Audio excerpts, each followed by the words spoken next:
What's up with it? What's up with it, man? We're here for episode 36 of Smoking and Rapping, bro. We got the boy Jeffrey from the Expensive Brand. What up, what up? He's from Modesto, California, but he actually came all the way from LA just to do a pop-up today. So I popped up, you feel me, and popped out to show some love, do some cross promo, talk to bro, you feel me? Appreciate it. I have been seeing the brand for a minute, and I was seeing him like, it saves from us going. We got hella mutual friends and shit, so I'm like, we gotta know the same motherfuckers. But then I'm like, but it say he live in LA though, you feel me? So I'm like, what the fuck? But then I just kept seeing a lot of people who I knew commenting on shit, sharing this shit. I'm like, okay, I gotta tap in with this motherfucker. We gotta know a lot of mutual motherfuckers. Absolutely. And then shit, I seen the way you brand your shit. A lot of people don't carry this much merch. They have like a couple items, you feel me? And they'll put, even myself, I do my shit to supply and demand. Absolutely. You feel me? Absolutely. So for you, like, what even led to you starting your brand? Man, the brand started back in 2018. Man, one day I had I woke up, I had a dream, and I had started a clothing line, man, and it felt real to me. You know what I'm saying? It felt so real that I felt like it was something that I could wake up and actually obtain. You know what I'm saying? So what I did is, I woke up, man, and started putting the footwork in to actually turn an expensive brand into something. You know what I'm saying? I woke up, I went and got me a fictitious business license. You know what I'm saying? I got my name stated. Everything was, done with the city and the state or whatever. Did that first and foremost. Came off legit. Next thing I did is went bought me a bunch of T-shirts. Had them printed up with just my regular brand, my brand logo. And before you know it, I think I started June 2018 Father's Day weekend. And I was in LA when I started it. That weekend, I was coming to Modesto for a softball game we do on Father's Day every year, and that was when the brand really took off. I pulled up with the merch to the softball game. Everybody was on it. They pulled up, fucked with it, because I was fucking with it, and the rest is history. That should be the best thing when you put something out and the people who you expect to support it actually support it. You feel me? Absolutely. Absolutely. It makes you feel a little bit more, comfortable doing, because a lot of people don't start businesses or lines just based off fear. You know what I'm saying? The fear of failure. Yeah. You know what I mean? Because when you get that support behind you, you know what I mean, especially where you come from and where you grounded at, it kind of gives you that confidence. That extra boost to make you go, okay, I'm on this something. I'm gonna go even harder now. Yeah, absolutely. Absolutely. So where did the name Expensive come from? Obviously, expensive means expensive. Expensive, but absolutely. What made you call the brand Expensive? The Expensive brand is, I came up with the word expensive because I wanted to give people something that looked and felt expensive but didn't cost. You know what I'm saying?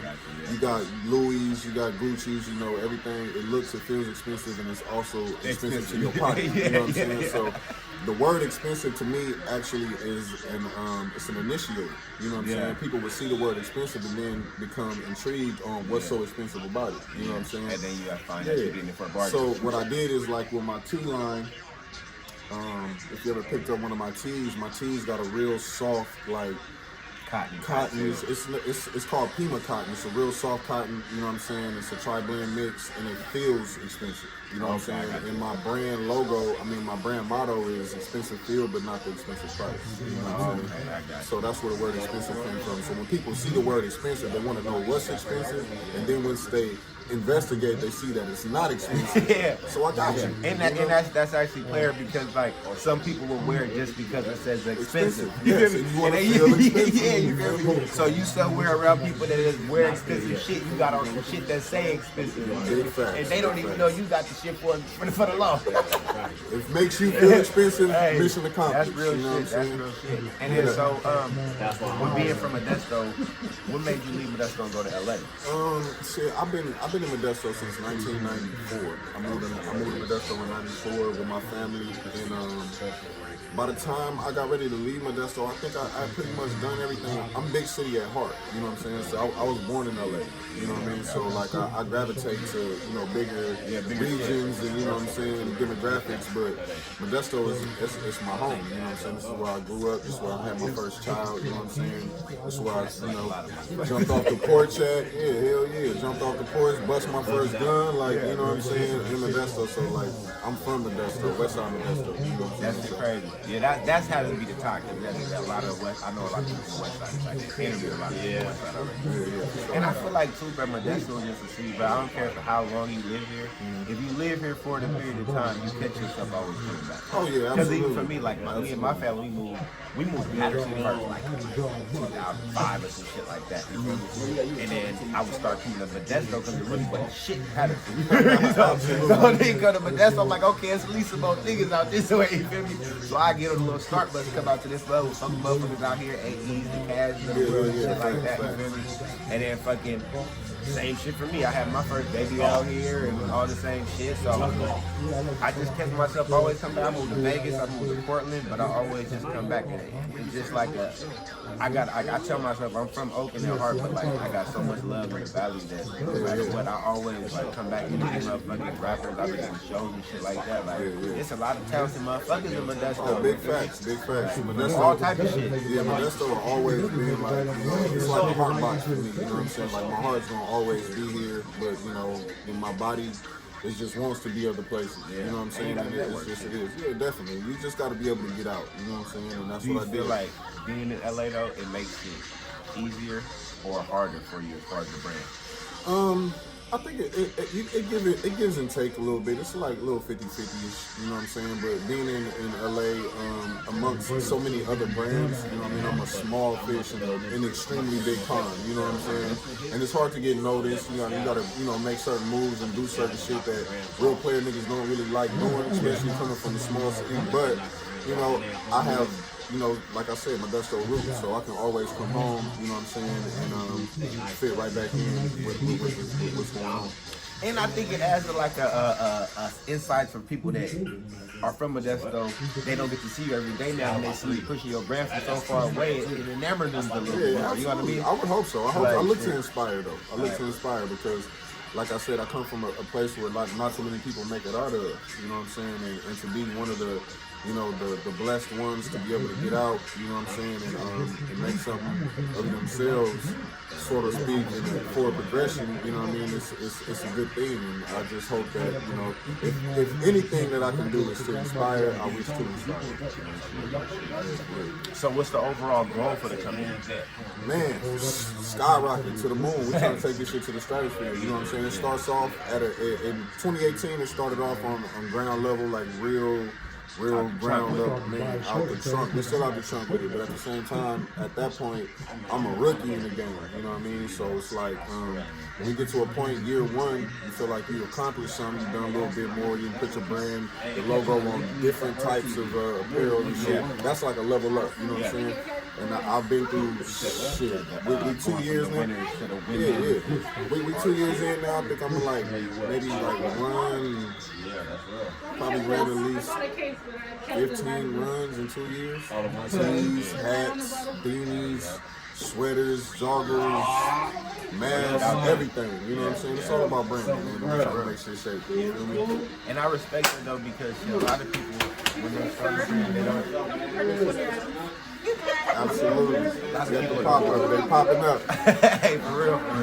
A lot of people don't really go all in like that. Like, you got as damn near as much shit as like I went to fab shit. So I got like about his label, his styling, got besides, like just how much shit is in the back besides the shit that's out front in the store.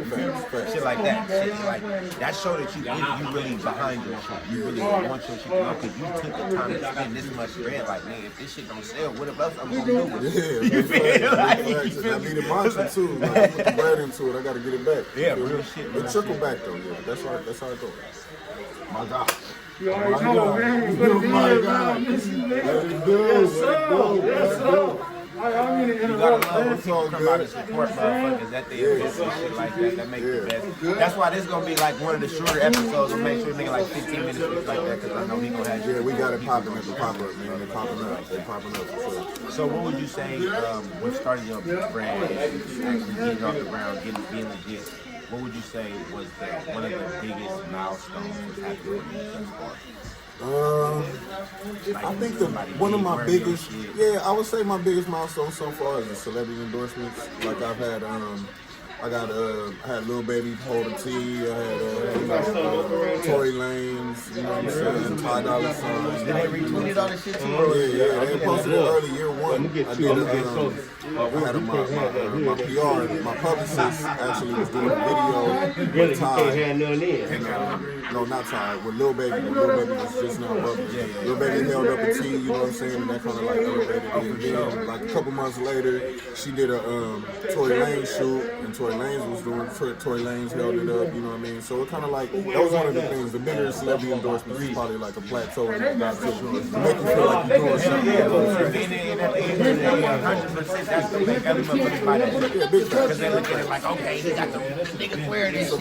Yeah, you know what I mean? It's a vouch. They might not have put the shit on their back, but then them holding it up and taking that's a picture enough with the though. shit. That's enough. For real. Yeah, Because at the end of the day, the people look at it like, oh, he co-signed it. You feel me? He behind it. And that's all these motherfuckers care about. Yeah, Ray J too. Ray J put we had on our Instagram. Once we posted our mask on Instagram, Ray J posted our mask. That commercial that he shot for us was enormous, my guy. See, that's what being in LA. That's what being in LA makes a difference. Motherfucker, see, for me, my highlight of my shit was when I interviewed Style and interview Fast. Okay. But that's big for around here. You know? So for me, I would say like to get out and interview motherfuckers, gotta stay with big celebrities like that. Once I get to that point, like I be DMing so many motherfuckers. You probably go through that shit too, like cross promo or trying to make a sale or something like just DMing and shit like that. You get a motherfucker, you know, and it's social media, you go back and see a motherfucker red shit. Don't even say nothing back. You feel me? I've been left on scene a couple times. You feel me? I would say that's the grind that comes with it though. Like you feel me? And you gotta take that shit and bring it up. Like okay, in another year or so, you DM me. Like this motherfucker I DM the interview, they just read it, they might heart it. You feel me? They'll say shit back. Yeah, you feel me?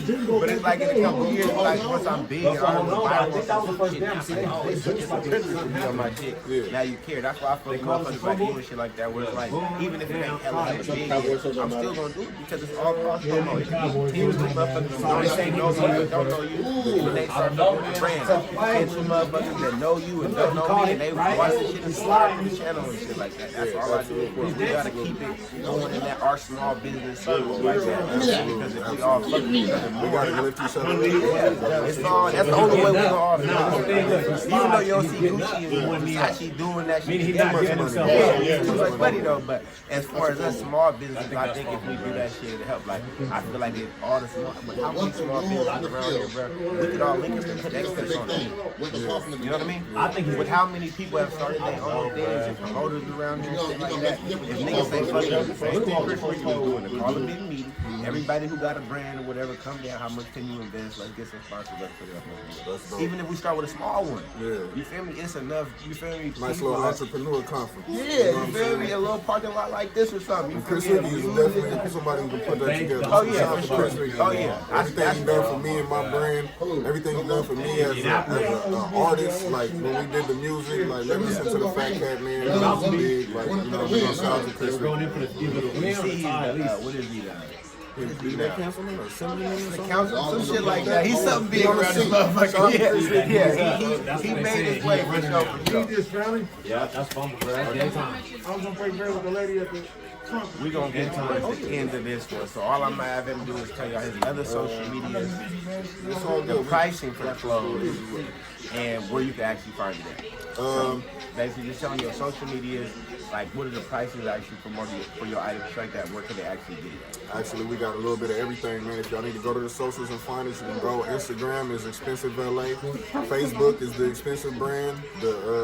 My website is theexpensivebrand.com. You can go in there and find everything you need. Our prices are very affordable, man. $65 a set, you know what I'm saying? Y'all can go in here and, you know what I mean, find what you need, color, sizes, whatever you got, man. You can send me a DM directly. I answer all DMs directly. You know what I mean? If you got any questions, any preferable sizes or colors, just holler at me, man. Once again, Instagram is Expensive LA, Facebook is The Expensive Brand, and expensivebrand.com. So make sure y'all motherfuckers support this man, because at the end of the day, black business is black business, and we gotta keep the black dollar circulating. We out. You.